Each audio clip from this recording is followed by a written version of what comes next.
Señoras y señores, gracias por estar en la hora 22. Gracias nueva vez por acompañarnos. Vamos a hablar de aspectos económicos en esta noche con José Manuel Luna Valiente, quien nos visita, una persona bastante ducha en estos aspectos, consultor económico, asesor financiero, verdaderamente una persona con la que podemos conseguir información precisa, clara y veraz de esta área tan importante como es la economía y las finanzas. Gracias por estar aquí. No, gracias a ti, Gregory, un placer compartir contigo y con todos tus amigos televidentes en tu espacio, La Hora 22.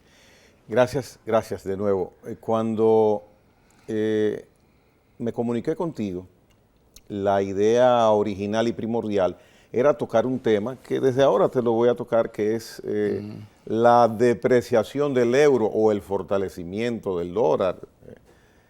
Pero hay muchos temas importantes de situaciones económicas del país. Tenemos temas vitales y de primer orden que también vamos a tocar. Ahora bien, hace alrededor de 15, 18 años que el dólar y el euro no estaban bailando tan pegados y en estos momentos prácticamente hay una paridad. ¿A qué se debe que esto haya sucedido? Tú sabes que esta es una pregunta muy importante y yo creo que tú eres la primera persona que toca el tema en televisión, uno mirando muchos espacios de analistas, hasta de mismos economistas, con relación a las causas de esta apreciación-depreciación que se da al mismo tiempo. Y es muy interesante y tiene cosas negativas y tiene cosas positivas. Tiene muchas cosas positivas para los dominicanos, sobre todo el que quiere ir a Europa, porque sus pesos rinden igual que comprando a la tasa del dólar que comprando el euro. Correcto. Porque anteriormente la diferencia era de un 20% aproximadamente. Pero fíjate, dos factores muy importantes. Primero, la aprehensión de Europa, específicamente de los inversionistas europeos, por el tema de la guerra, las secuelas que está dejando la guerra, la misma cadena de abastecimiento con el tema sobre todo del gas y de la energía que ha provocado una alta inflación y que sigue influyendo y seguirá influyendo en Europa, la misma cadena de abastecimientos y todo el temor a la situación actual de inflación y de guerra, específicamente para Europa, tiene un impacto directo sobre el euro, que beneficia a una moneda que estaba tranquila y que se ve más fuerte. Realmente el dólar está igual, lo que pasa es que el euro se ha depreciado por una razón muy elemental, específicamente. Y esa es la segunda causa, la aprehensión al riesgo. ¿Y por qué se aprecia el euro? Porque el banco se aprecia, o sea, se deprecia. Porque el Banco Europeo no está aplicando las medidas de la FED, de la Reserva Federal de los Estados Unidos y de su presidente, el economista Jeremy Powell. ¿Cuál es? Que al igual que en República Dominicana y en otros países del mundo, ha dispuesto movimiento en la tasa de política monetaria. Mientras la Reserva Federal se ha movido un 2%, la web no se ha movido todavía. ¿Y por qué? Razones tendrán, específicamente de tratamiento de política monetaria, siempre han estado diferentes. Recordemos que en la crisis del año 2008, que impactó al mundo, la crisis de las inmobiliarias que se llevó a gran parte de los bancos de inversión también de Estados Unidos, ambas políticas fueron diferentes. Fíjate qué interesante, y tiene sentido ahora que tú lo preguntas por lo siguiente, porque ahora me viene a la mente lo que pasó específicamente. ¿Qué hizo Europa? Europa se apretó y restringió el circulante. ¿Qué hizo Estados Unidos en el 2008? Le dio a la maquinita y metía a la economía norteamericana entre 85,000 y 100,000 millones de dólares mensuales, que provocó que los Estados Unidos creciese por 10 años consecutivos hasta este momento, cuando decrecen las economías del mundo por producto de la pandemia. Entonces, si tú tienes, como es el caso de los bonos del Tesoro norteamericano, que tienen una apreciación, porque la tasa de política monetaria, mira qué interesante, que también es otro tema que hasta el mismo gobierno dominicano no lo aprovecha. El Banco Central se lo explica y lo explica al común caminante de República Dominicana. Si tú mueves la tasa de política monetaria, tiene un efecto ponderado mínimo, no igual, en la tasa de interés financiera de los bancos. Pero también hay otra tasa que se mueve. La tasa pasiva también se mueve. Entonces, si la tasa pasiva sube, hay un atractivo para los inversionistas en no sacar sus recursos de la República Dominicana. Pero para Europa y para los Estados Unidos, para los norteamericanos y los inversionistas de Estados Unidos, es atractivo invertir en los bonos del Tesoro norteamericano porque tiene un 2% activo, pero el retorno, posiblemente la tasa esté 0.75 o 1%, pero recordemos que antes estaba en cero. Cero, correcto. Y estuvo mucho tiempo en cero también. Entonces, si la web no hace nada y tú te quedas igual, todo hace indicar que el incentivo es mirando hacia el dólar. Y eso es lo que está pasando. Y al tú mirar hacia el dólar y no por el interés en el euro empieza a depreciarse y a acercarse y a llegar a un nivel de paridad con el dólar norteamericano. Y esa es la aplicación, es sencilla. Si la Unión Europea empieza a hacer atractivo la deuda europea, los bonos de deuda europea, dándole un valor en el sentido de mover la tasa de política monetaria, que tiene un reflejo en la tasa activa y en la tasa pasiva en el sistema financiero. Y quiero recalcar, porque creo que lo he hecho en tu programa anteriormente, que la gente piensa que cuando dice el Banco Central, estamos incrementando la tasa de política monetaria a un 7%. Analistas y personas que opinan dicen, le van a subir un 7% los préstamos. Falso, porque no funciona así, porque es un factor ponderado. Hemos subido desde la pandemia, en la pandemia, durante todo el tramo de la pandemia y anterior a la pandemia, la tasa de política monetaria estaba en un 3 y un 3.5%. Un 3, los repos, que son los adelantos, y un 3.5%, la tasa overnight, que es el pago como si fuera una tasa pasiva que tiene el Banco Central a los bancos que sacan circulación de su tesorería y lo depositan en el banco, para evitar que haya fuga de capitales, que haya especulación y que el capital se convierta en un bien especulativo y que tengamos un desorden en la tasa de cambio que se ha mantenido inclusive a un nivel que la gente no lo entiende, pero es por eso también. Claro. Entonces, cuando tú restringes, tú no tienes para dónde tú vas a coger. Ahora, en este momento nuestro nivel está en 7.25%. Exacto, correcto. Exacto. Lo que quiere decir que lo que ha pasado es que las tomas de decisiones de inversión del mundo, porque no solamente en Europa, están haciendo más asertivo mirar hacia el dólar. Y en ese sentido, la decisión se está tomando por eso. Si la Unión Europea empieza a tomar medidas monetarias y a implementar incrementos de tasa de política monetaria, empezaremos a ver automáticamente una apreciación del euro con relación al dólar.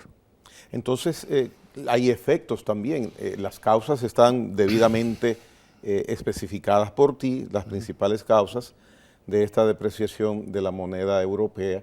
Sin embargo, tiene efectos a nivel internacional, en Europa inclusive, y también en el mismo precio de los combustibles, de acuerdo a lo que he leído. Claro, tiene muchísimos efectos. Primero recordemos también que con el caso de la guerra, Putin básicamente casi obliga a algunos países europeos, los obligó a todos, pero algunos entraron en eso, de comprar en rublos, o sea, irse también. Entonces, hay un desorden monetario con relación a lo que está pasando con la guerra y la importancia que tiene Rusia, específicamente en el mercado del gas, que es el 40% del gas que se consume en Europa.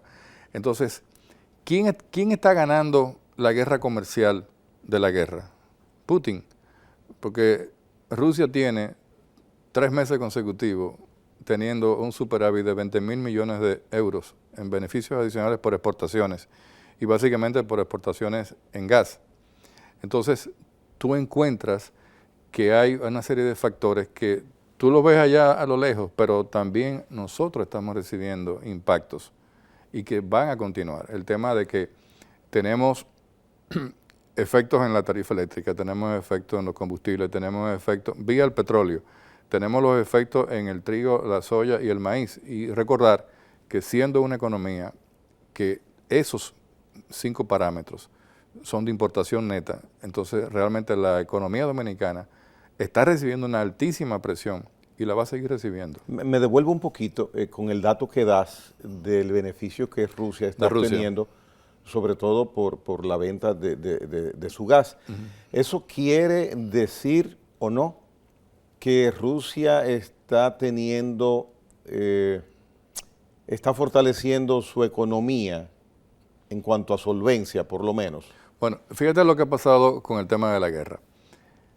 Todo el mundo, específicamente el Occidente, ha buscado una serie de soluciones a la crisis del petróleo y de los precios de sus combustibles, porque los Estados Unidos, fíjate qué interesante, los Estados Unidos tienen altos precios de los combustibles finales, pero no tocan sus reservas de petróleo.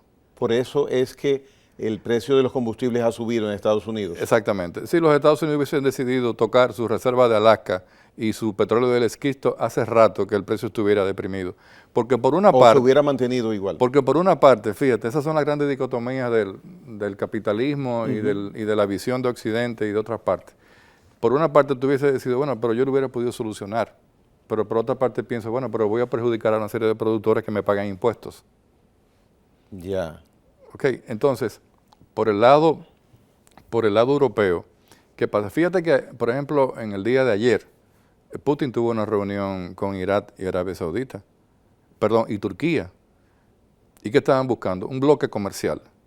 Biden acaba de ir a Arabia Saudita y le da la mano, bueno, le dio el puño, porque si le hubiera dado la mano al heredero del trono de Arabia Saudita, el que envió a matar al periodista Khashoggi de hace 2 años, lo mandó a matar, no, o sea, se ve en los videos que sacan 2 fundas negras, o sea, el tipo lo sacaron picoteado como en 40 pedazos. Así mismo fue. O sea, si Biden le da la mano a esa persona, de ahí hubiera salido algo que hubiera tenido un efecto importante en todas las economías del mundo. Pero simplemente lo que hace es que le da como el... Pero Biden tiene que ir a Arabia Saudita a buscar petróleo. Entonces, por otra parte, la OPEC se mantiene pasiva. Porque todo el mundo, todos los países están aprovechando los precios altos del petróleo y están ganando cada vez más. Lo que pasa con Rusia también. ¿Por qué? Porque nadie va a decir, bueno, pero yo por beneficio y porque por una obra de filantropía para el mundo entero y los 9 mil millones de habitantes de la Tierra, yo voy a bajar mis precios para que todo el mundo viva bien. No, no lo van a hacer. Y está demostrado que a nivel de precio marginal del barril del petróleo, todas las refinerías del mundo ganan innumerables miles y miles y miles y miles y miles y miles de millones de riqueza.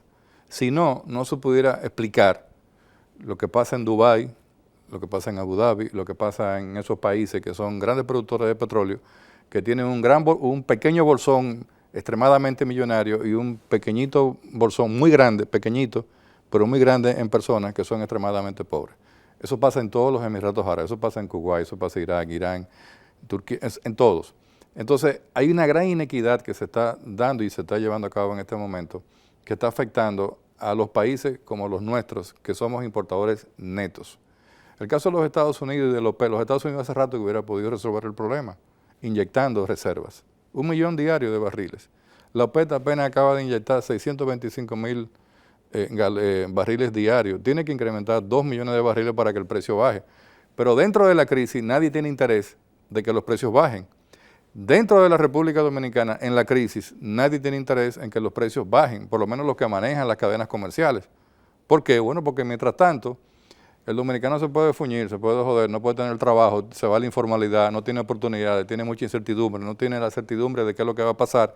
Dice, bueno, pero tengo que pagar hasta el punto de que desaparezca del mapa del agente económico. Y eso es muy preocupante. Y en cuanto a lo que hace Estados Unidos de preservar su reserva de petróleo, Estados Unidos, primordial productor de petróleo mundial, ¿es correcto lo que está haciendo? Desde el punto de vista de su economía, para ellos es correcto, porque está manteniendo una industria fuerte que genera grandes beneficios y que genera también grandes impuestos. Pero entonces ese crecimiento de la inflación norteamericana, sobre todo en la comida, algo que yo no recuerdo haberlo visto, yo viajo desde niño a Estados Unidos y los precios que en mi mente se mantienen de lo que uno normalmente consume como comida son los mismos, salvo ahora este año, que son diametralmente distintos. Sí, lo que pasa es que, es lo que te decía al principio, el solo hecho del petróleo.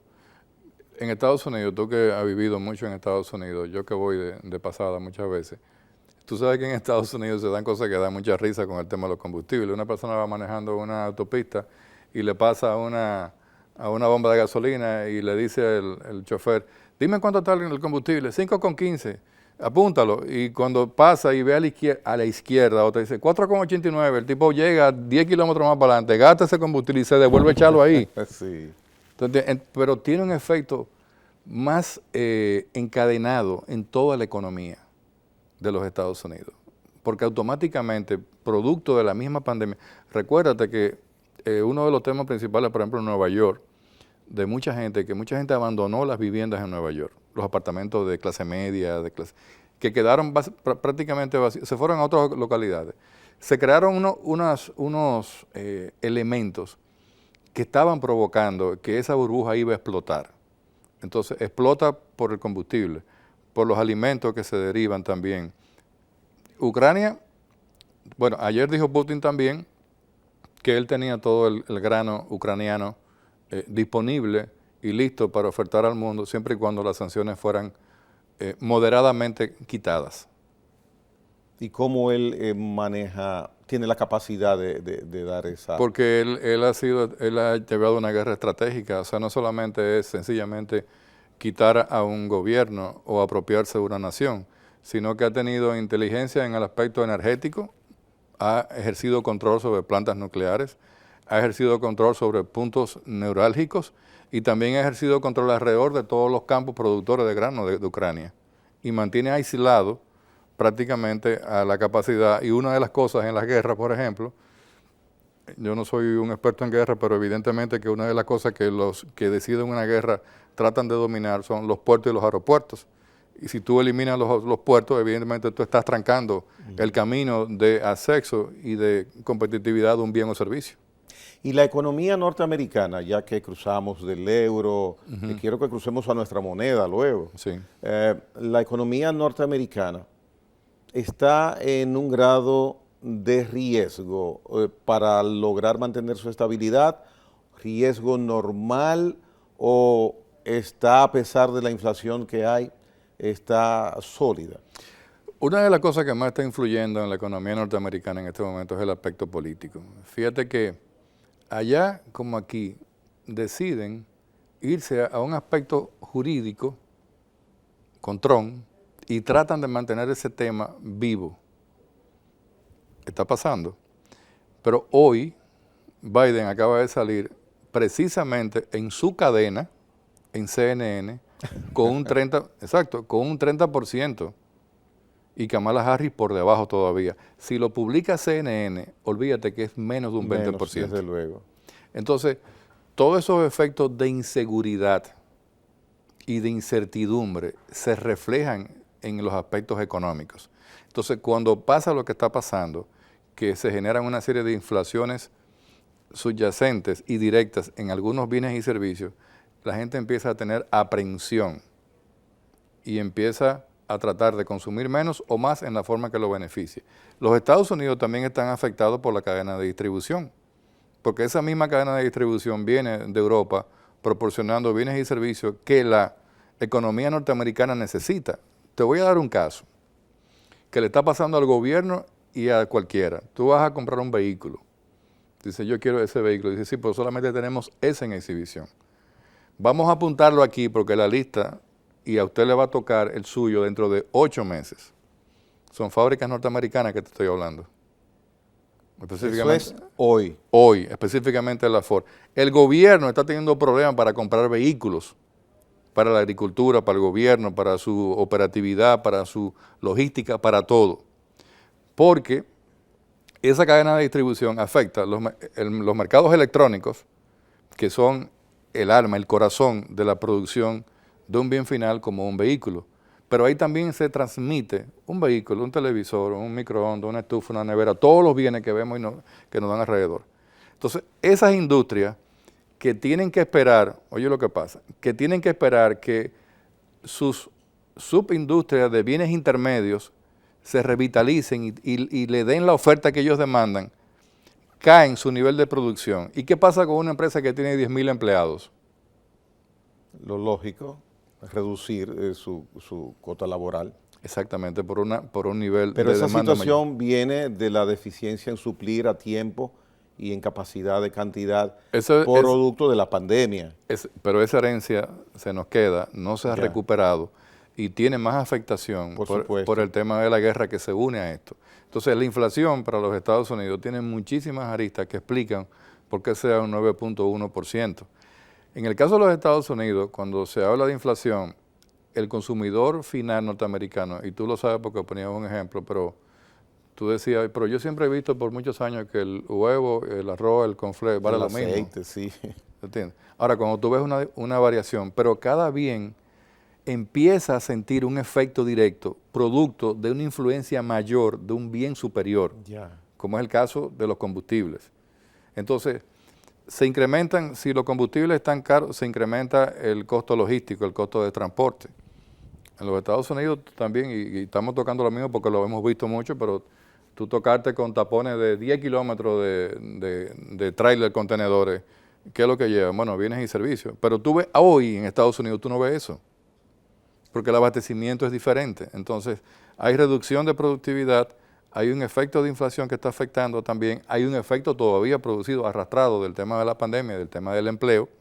Fíjate que todavía, bueno, ahora mismo, con tantas variantes, bueno, la que si yo queda el mono, después será lo de la tarántula, del tigre, del león, de todo. Hay ya posiciones de que hay que volver otra vez a usar la mascarilla, la obligatoriedad. En los Estados Unidos yo estuve recientemente, hace un mes, y todo el mundo en migración tenía su mascarilla puesta.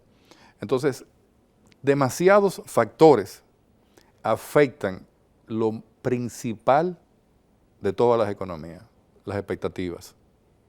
Y cuando las expectativas que están basadas en incertidumbres, olvídate que el lodo está cerca de todos nosotros.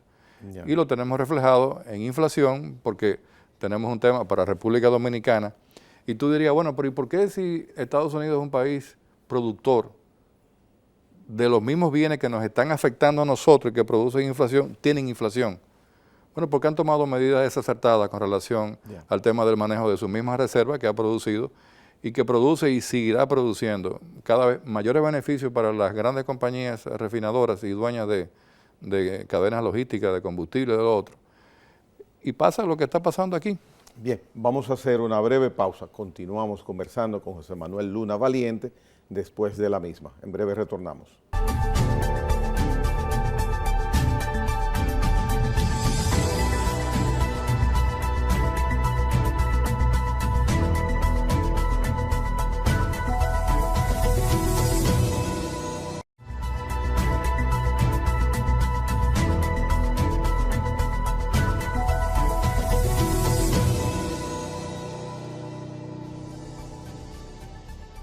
Bien, continuamos conversando con José Manuel Luna Valiente. Pasemos aquí a República Dominicana y te toco el tema que iniciamos el programa con el valor de moneda, en este caso del peso. La fortaleza y estabilidad del peso dominicano. Se vislumbra que mientras se mantenga la situación actual, que miramos con aprehensión, la situación internacional, ¿se mantendrá esa fortaleza? Sí, se va a mantener, y esa fortaleza, que fue una apreciación que se produjo en el peso dominicano con relación al dólar, bueno, siempre miramos al dólar, pero habría que ver otras monedas más, pero... Por carambola resultó con el euro también. Ahora también, exacto, ahora miramos los dos como si fueran pares, pero la explicación es la misma que hicimos en el segmento pasado con relación al impacto que tuvo la pandemia. ¿Y qué pasó con la pandemia y el efecto en la tasa de cambio? Bueno, que si tú no tienes una demanda de bienes y servicios, tú no vas a buscar dólares para comprar lo que no existe en el mercado. O sea, si no hay chips, ¿verdad?, para fabricar o cambiar, con excepción del tema de zona franca, que tuvo lo más mal que tuvo dentro de la pandemia fue un 92%. Oye, increíble. Pero porque tenemos una zona franca con... intensivas en bienes de capital, pero hay otras economías que están muy por encima de nosotros a nivel industrial, porque aquí hablamos de zonas francas intensivas en capital, pero tú te vas a la industria norteamericana y estamos hablando de robótica, de inteligencia artificial, tú ves esos documentales y tú ves los robots trabajando en una fábrica y tú ves una sola gente, pero aquí tú ves una fábrica de artesanal de tabaco y tú ves 500 gente haciendo tabaco. Ahora te vas a una zona franca que produce... Camisetas. No, las que son más intensivas en capital, que por ejemplo como pizza en Jaina, breakers y cosas, y tú ves cierto nivel de gente, pero también hay robótica también. Entonces, todo eso en ese momento deprimió la oferta porque no había una demanda y específicamente no hubo presión sobre la tasa de cambio. Eso se ha mantenido porque al mismo tiempo entra la economía en un proceso de recuperación que se empieza a devolver hacia atrás la recuperación por el efecto de la inflación. No íbamos a crecer a un 12.3% y la discusión que si la economía rebotó o creció, ambas cosas, porque si viene de abajo y subió, creció. Ahora, si tú le quieres poner el término que rebotó de abajo para arriba, bueno, pónselo, pero subió. ¿Tú entiendes?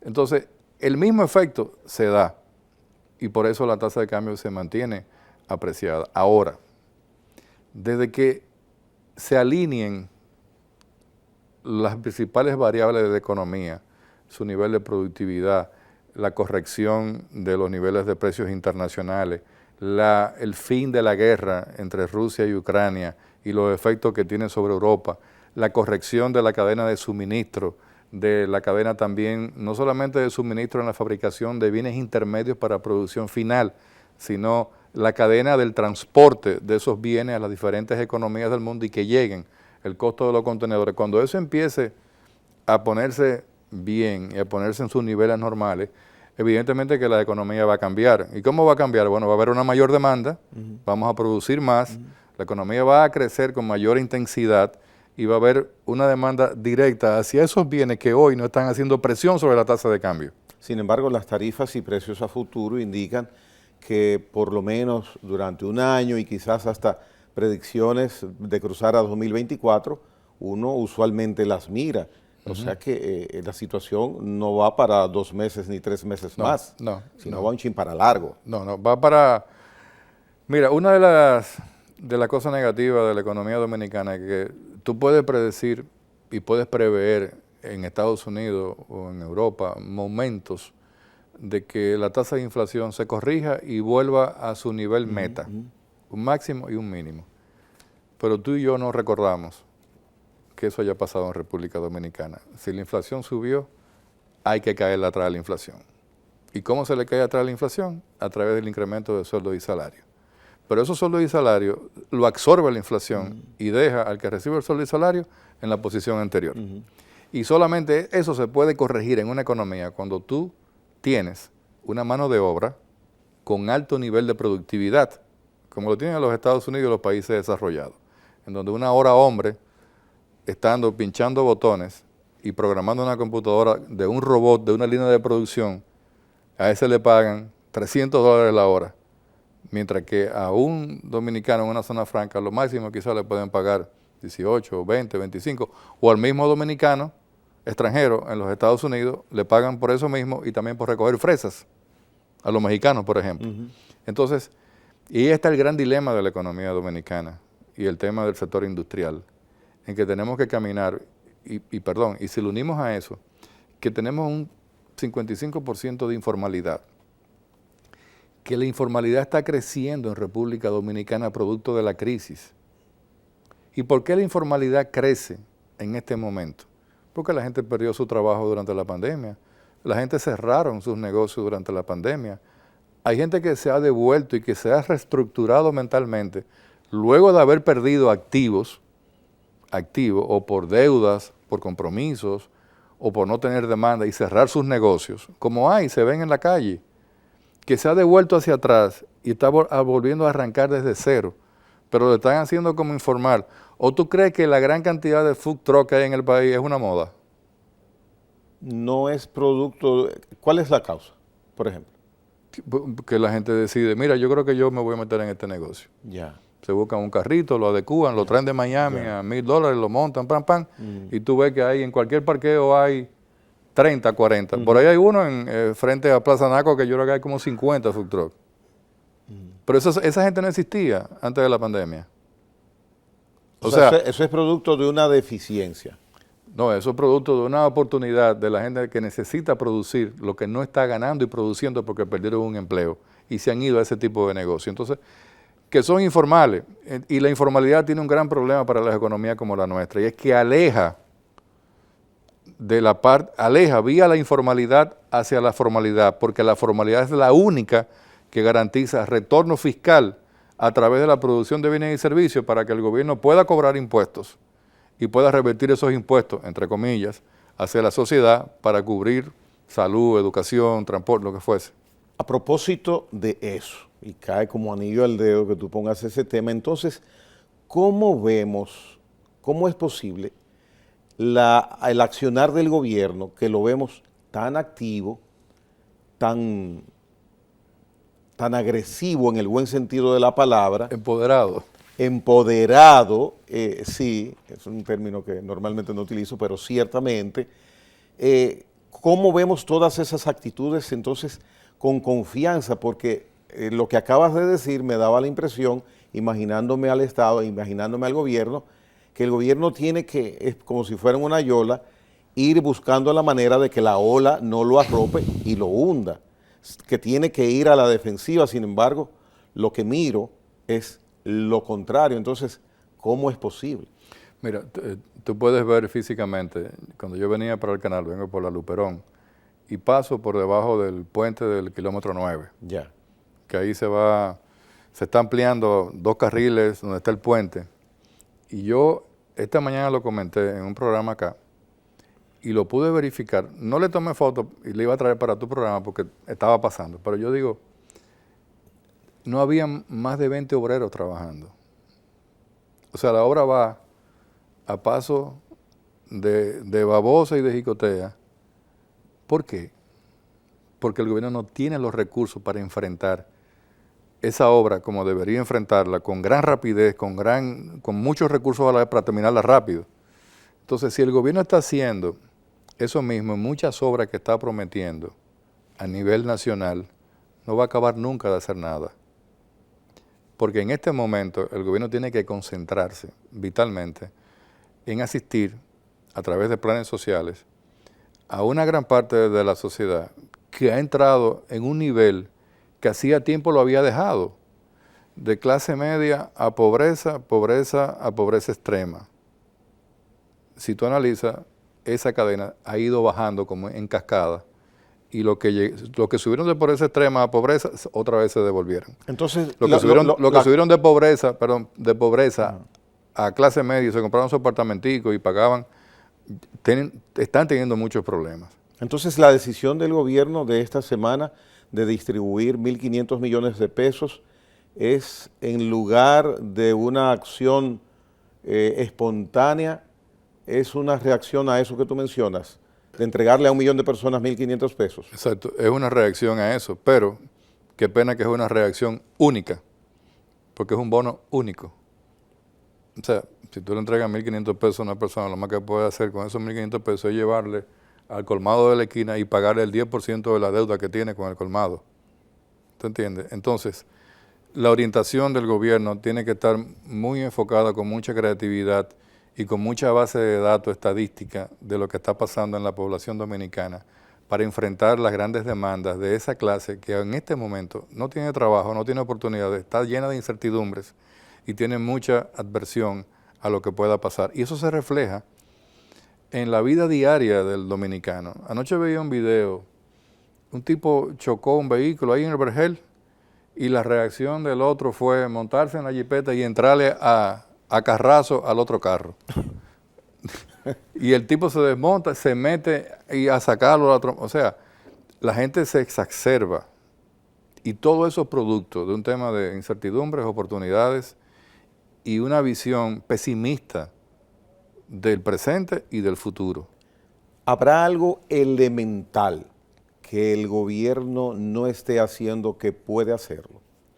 Yo creo que el gobierno, y yo creo en las buenas intenciones del señor presidente, y está enfocado, pero las condiciones internacionales y el COVID han arropado no solamente a este gobierno, a todos los gobiernos del mundo. Yo siempre planteo y la gente me puede decir, bueno, pero tú puedes estar muy alineado con el gobierno, tú puedes, lo que pasa es que hay que ser sensato. Yo no conozco ningún gobierno en el orden republicano, en la República Dominicana, que haya entrado a gobernar con una crisis sanitaria, que se le presente una crisis de guerra y que se le presente producto de ambas un proceso de inflación al mismo tiempo. No existe. Yo decía, cuando empezó la pandemia, me recuerdo ahora mismo, y lo hice aquí en este estudio de Teleradio América, en un programa que hacíamos allá temprano en la mañana, que el efecto que iba a tener la pandemia en la República Dominicana iba a superar doblemente a la crisis del 2004 y a la crisis del 2008. Te estoy hablando que si perdimos 10.000 millones en el 2004 y perdimos 5.000 en el 2008 por la crisis internacional, te estaba hablando que íbamos a tener un efecto de 30.000 millones de pérdida de riqueza. El Banco Central publicó el año pasado que perdimos 11.000 millones en el 2020. Para mí muy conservador, porque cuando una economía cae, y como todas las economías en el orden mundial cayeron estrepitosamente, boom, a cero, entonces tú tienes ahí un elemento muy, muy detonante que se mantiene. Esta es una mecha que se mantiene prendida. O sea, no sabe por dónde que va a explotar. Entonces el gobierno tiene un gran problema. Y es que tú no puedes auxiliarte todo el tiempo del brazo monetario. ¿Cómo así? El brazo monetario es el que ha defendido la economía y la estabilidad macroeconómica.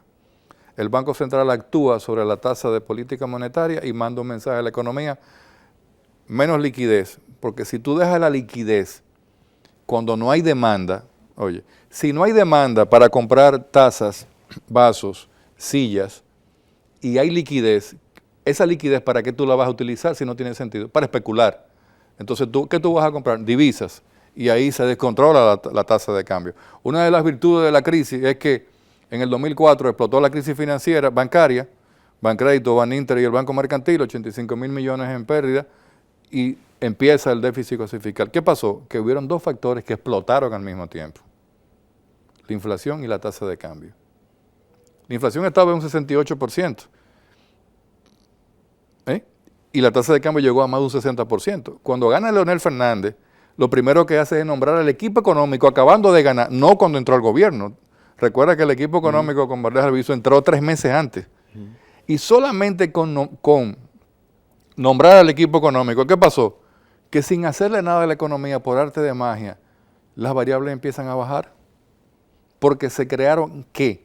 Expectativas positivas de que las cosas podían cambiar para mejor. Y así fue. Aunque las medidas monetarias que ha tomado el gobierno aparentemente han dado resultados. Y son las correctas. Entonces, para concluir el comentario sobre que tú me preguntas, ¿y por qué la política monetaria? Bueno, es que cuando tú te pones presión, a mí me pasa en este momento porque tengo un tema de una hernia cervical.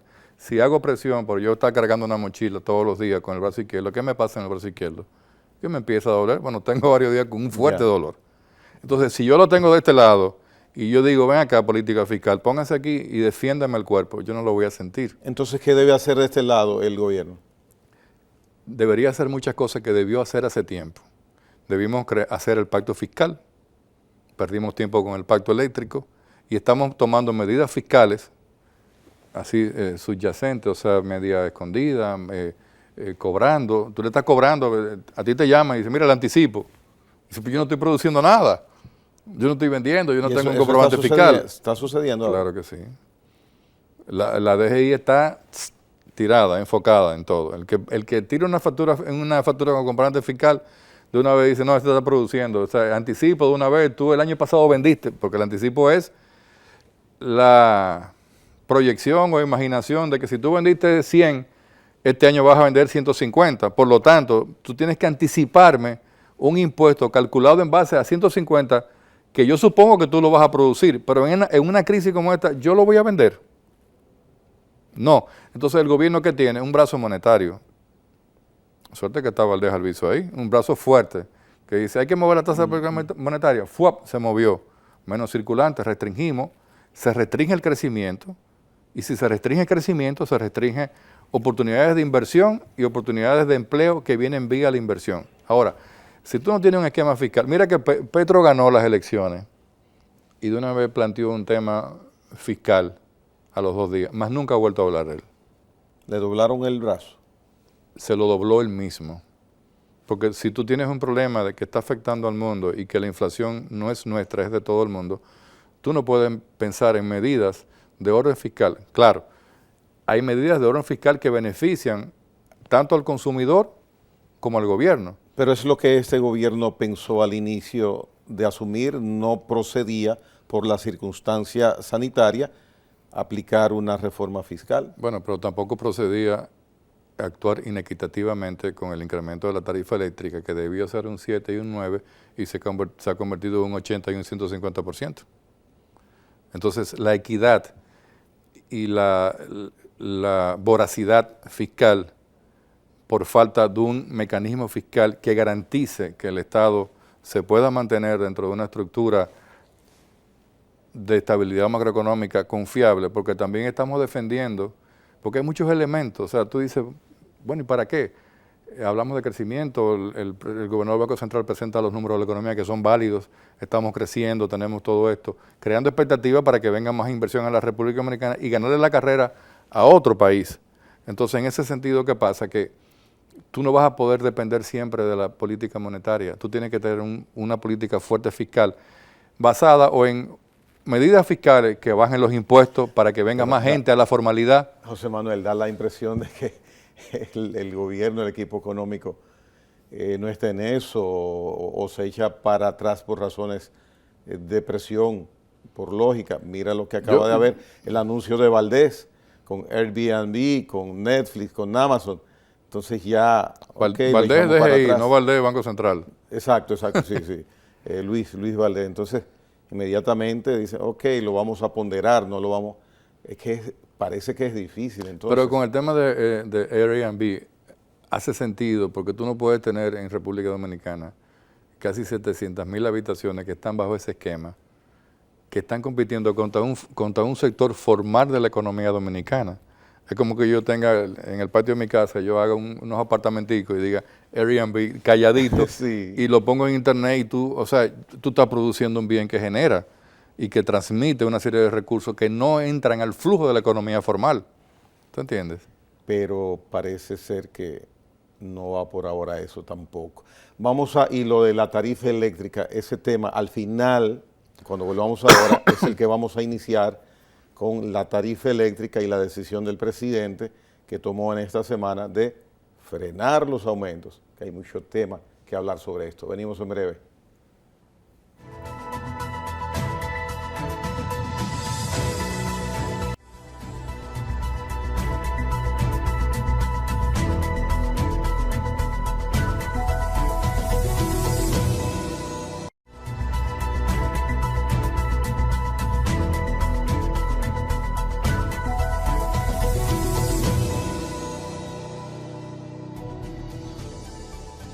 Bien, José Manuel, este último segmento vamos a dedicarlo básicamente a hablar sobre las alzas que han tenido la tarifa eléctrica desde noviembre de 2021 a la fecha.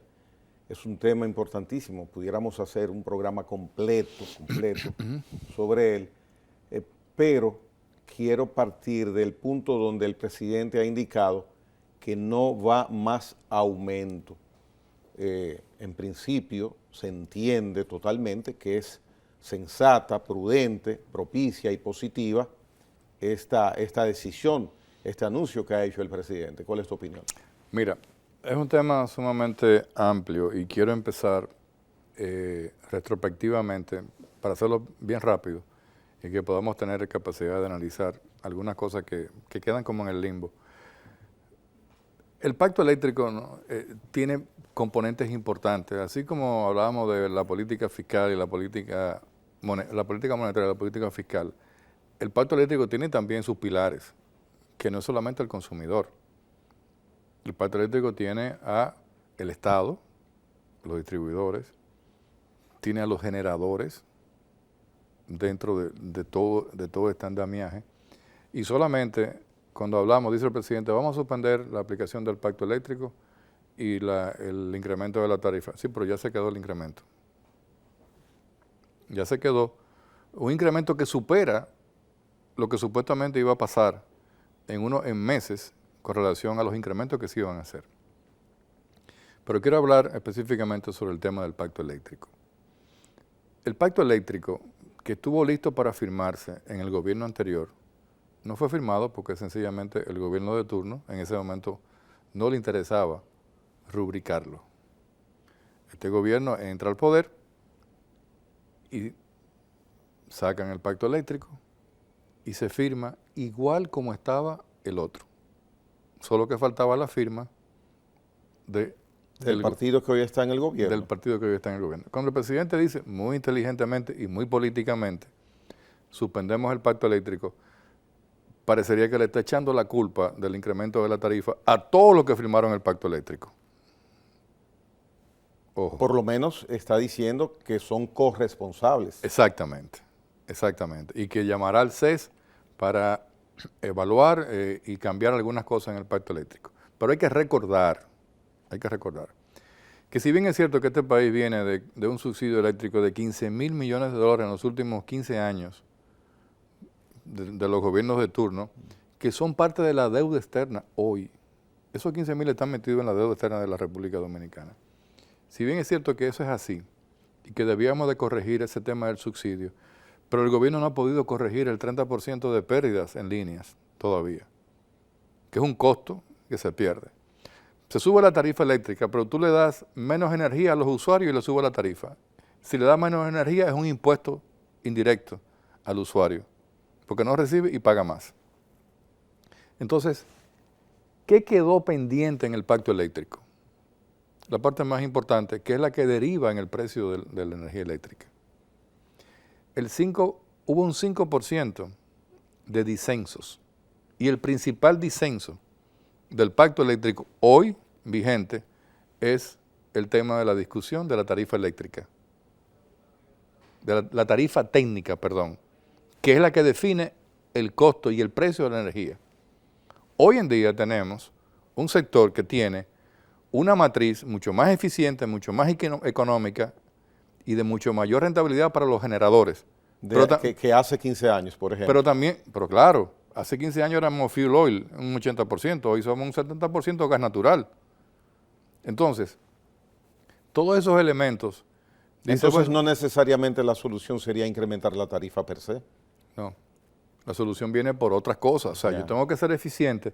Si el gobierno perdió 200 millones de dólares en la operación de la compra del carbón, cuando debió hacerla en un momento y la postergó, porque el que estaba ahí no tenía la capacidad de decidir y de decir, porque oye una cosa importante, los gobiernos tienen que irse al gobierno, o sea, el gobernante tiene que irse a gobernar con un Dream Team, no con pequeñas ligas. Déjame decirte algo, que a cualquier administrador en Punta Catalina le tiembla el pulso de firmar una orden de compra de 200 millones de dólares. ¿Por qué? Porque no tiene la capacidad de decisión para hacerlo, porque nunca la tuvo en la vida privada como profesional. Lo más que pudo firmar un cheque fue de 50,000, 100,000 pesos. Ahora, cuando tú dices, diablo, entonces tú empiezas a retrasar, fíjate, es natural, tú empiezas a retrasar las decisiones y las retrasas y las retrasas. Y en lo que tú vas retrasando la decisión, ¿qué va pasando con el precio del carbón? Hermano, decídase. Había que decidir si el país gastó 200 millones de dólares más en la compra del carbón de Punta Catalina que hacía falta, porque no había la capacidad en ese momento para decidir eso. Eso influye. Por eso yo digo, usted va al gobierno, ¿cuál es el Dream Team? ¿Los compañeritos o el Dream Team profesional? Ojo, es el Dream Team. Fíjate que en los Estados Unidos tú entras a la Suprema Corte de Justicia, es casi tú tienes que quitarte el cuero del cuerpo y enseñar todos los órganos de tu cuerpo para hacer tú tienes la capacidad de entrar en la Suprema Corte de Justicia. Pero así también para tú ser un CEO de una gran empresa. ¿Y por qué el gobierno, los gobiernos, digo los gobiernos corrigiendo, por qué los gobiernos no han mirado hacia eso que tú mencionas de identificar la real tarifa técnica que necesitamos hoy día? Ellos siempre miran. ¿Sí? Sí, miran una cara de la moneda, que es esa, ¿verdad? Ya. Pero yo te muestro esa cara de la moneda y te digo lo que hay atrás de esa cara de la moneda. Los intereses que apoyaron a un gobierno a ser gobierno. Oh, sea, se está enfrentando la situación evidentemente por donde No tengo que decirlo con nombre y apellido, pero evidentemente que cuando tú dices que es más fácil afectar primero, bueno, la tarifa, pero la tarifa es el consumidor. Exacto. O sea, no es justo que un empresario esté pagando hoy, un pequeño empresario, un pequeño negocio, un cuartico que vende celulares, que pague más de energía que lo que paga de local. O sea, eso es irracional, inequitativo. Y aumenta la evasión cuando se aumenta la tarifa. Entonces, fíjate que automáticamente lo que estamos provocando es que podamos pensar en volver. Es difícil ahora, porque antes, acuérdate que vivimos época de la gente que iba, de que yo te arreglo el contador, y te lo desmontaban, te lo devolvían, y el tipo llegaba con... de abeja y cosas. No, el tipo llegaba se robaba los sellos en la CDE, los sellos que trancan el contador. Entonces, él lo abría, lo rompía, pero él venía con un sello nuevo. Entonces, le daba para atrás al contador 2 o 3 días antes de que el tipo iba a mirar y a leer la lectura que tenía ese contador. Ya hoy la lectura te la hacen con un equipo, como un celular, y se la ponen a los contadores en un edificio, pam, pam, pam, pam, pam, pam, pam, pam, pam, pam. El tipo se fue en 2 minutos y cogió todas las mediciones. Ahora, tú coges las mediciones y tú comparas medición contra mediciones anteriores y tú dices, son casi las mismas mediciones, pero los precios van incrementándose exponencialmente, entonces ya ahí hay un problema. ¿Tú entiendes? Entonces, si tú atacas eso directamente, el editorial de hoy del Listín Diario, de nuestro amigo Miguel Franjul, habla de lo importante y lo peligroso que es jugar con el tema de la tarifa eléctrica. Otro comentarista decían hoy que escuché, dice, cuidado si prenden las praderas. O sea, ese es un tema delicado, porque tú le estás añadiendo a un tema de inflación, conjuntamente con un tema de empleo y de incertidumbre, un tema donde dice, pero yo no puedo pagar la energía. O sea, mis hijos no pueden ver televisión, mi nevera no puede estar prendida. ¿Tú entiendes? Entonces, si tú le agregas a eso apagones, o sea, es el final del mundo. Bien. José Manuel, gracias por haber estado con nosotros. No quería terminar con esa palabra al final. No es el final del mundo, pero hay muchas expectativas de que tenemos que mejorar. Y debemos, sí, debemos mejorar. Tenemos y debemos. Lo que pasa es que cuando se tocan temas como los que has tocado, con la evaluación sensata que realizas, pues es difícil no toparse con la situación que hay, con palabras y oraciones crudas, claro, que son necesarias claro, muchas veces. Sí, para llamar la atención. Bien, te reitero las gracias. Gracias a ti. Y espero que nueva vez, no muy distante en el tiempo, volvamos a compartir con nuestros televidentes de la hora 22. Te prometo que la próxima vez te llamo yo para invitarte a tu programa para yo entrevistarte. Ah, mira qué bien, me va a agradar. Señores, José Manuel Luna Valiente ha estado con nosotros en esta noche. Interesantísimo conversatorio. Hasta mañana, si Dios quiere.